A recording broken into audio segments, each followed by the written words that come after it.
Hi friends, welcome to the channel. This is your Govindraj. Thank you very much for watching my previous videos.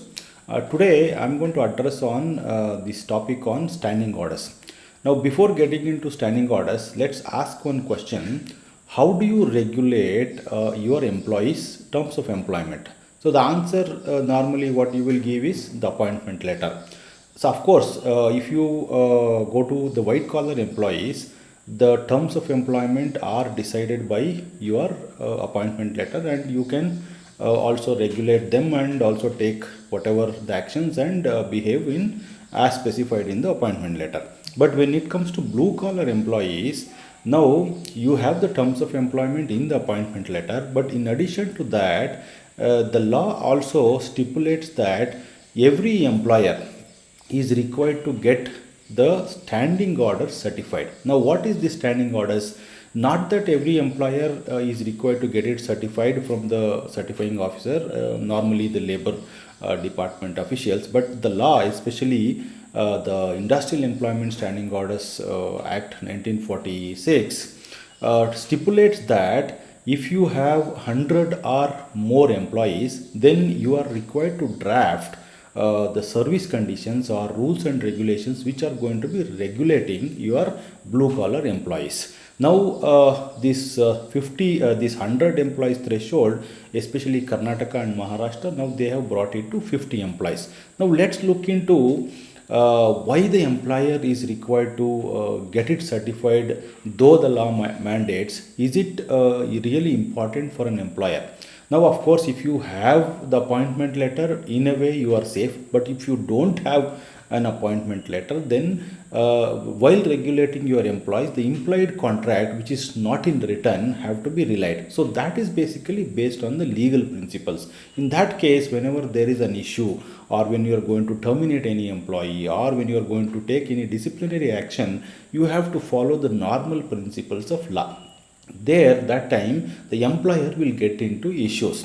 And though you have an appointment letter, and another bigger disadvantage if you don't have standing order certified is you have one side the appointment letter. Now the law stipulates that for you, if you have 100 or more employees, or in the case of Karnataka and Maharashtra 50 or more employees, you have to draft your standing orders and get it certified. Suppose you have not followed this rule, in that case, in the Standing Orders Act and the rules itself, there are something called model standing orders. Now in the case of you don't have certified standing orders or adopted standing orders, then you will be guided by the model standing orders. Now the model standing orders is not very detailed, and it is not suitable for every kind of establishment. So therefore that will be very disadvantageous for you.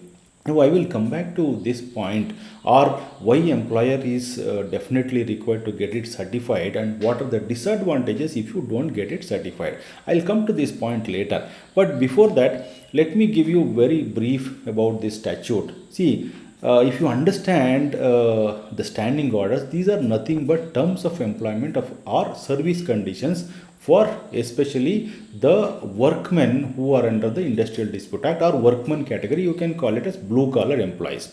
Now this act, especially the Industrial Employment Standing Orders Act 1946, mandates every employer to prepare the standing orders and get it certified from the certifying officer, normally from the labor department. So I have already told you, any establishment, any industrial establishment who has employed 100 or more workers, in Karnataka and Maharashtra it is 50 workers, then they have to get the standing order certified from the authority. Now, while preparing the standing orders, you have to keep three things in mind. One is these have to be in line with the model standing orders which are already defined by the government, and the second thing is the provisions of the act, and the third thing is now there is a schedule which enumerates what are the terms it has to contain. So those also have to be kept in mind while drafting. Now the when you submit it to certifying officer, the certifying officer has the power to see the fairness and certify it.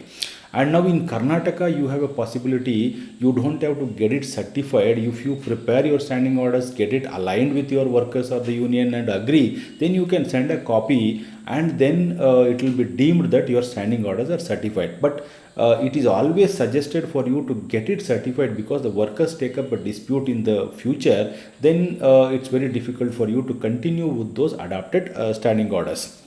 Now, the procedure is normally the employer prepares a draft and submits it to the employer certifying officer, and the certifying officer normally forwards it to the union. If there is no union, then there will be 5-6 workmen representatives will be identified, and he will forward it for their objections. Then once the objections are, if there are no objections, then he will call for a meeting and then get it certified. This is normally the procedure.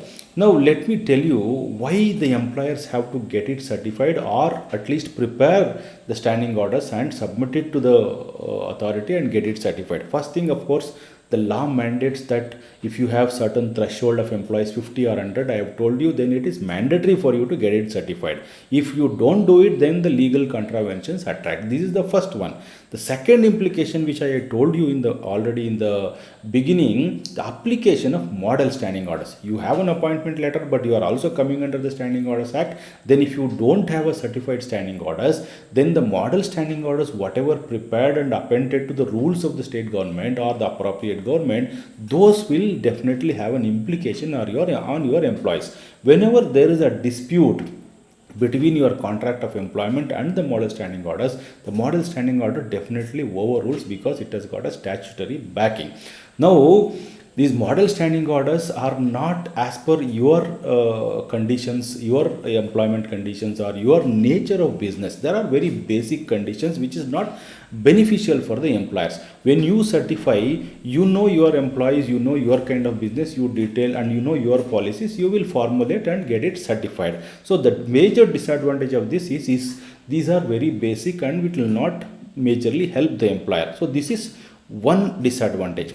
The second advantage is, now if you have a detailed certifying standing orders, then everything is defined. You don't have to require you don't have to issue any appointment letter, because the standing order itself takes care of your conditions of service. And also, let me tell you, you have appointment letter and standing orders together, the standing orders will always have an upper hand, because it has got statutory backing and certified by the employer. So these are the advantages which you will have, and you can define your own standing orders, and the kind of situation, how to take an action and how to terminate employee, what are your rules, what are your attendance, what are your exit and entry, all those things, and what kind of employees, what categories of employees you are going to employ, all those things you can define in the standing orders. Whereas in the appointment letter, it is a 3-page or 4-page contract. Some employers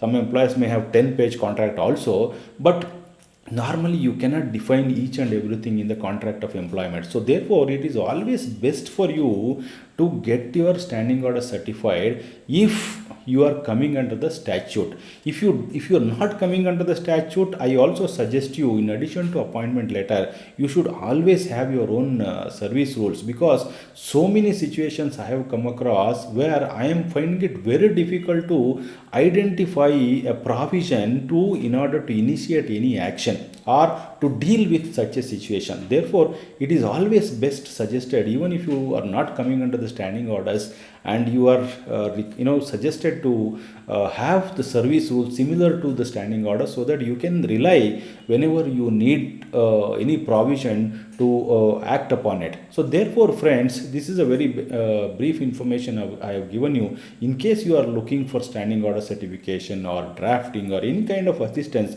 let me know. I can be of help to you. Thank you, friends, and I will come back to you in the new video with new information. Until then, see you, and also subscribe this channel for more information, friends.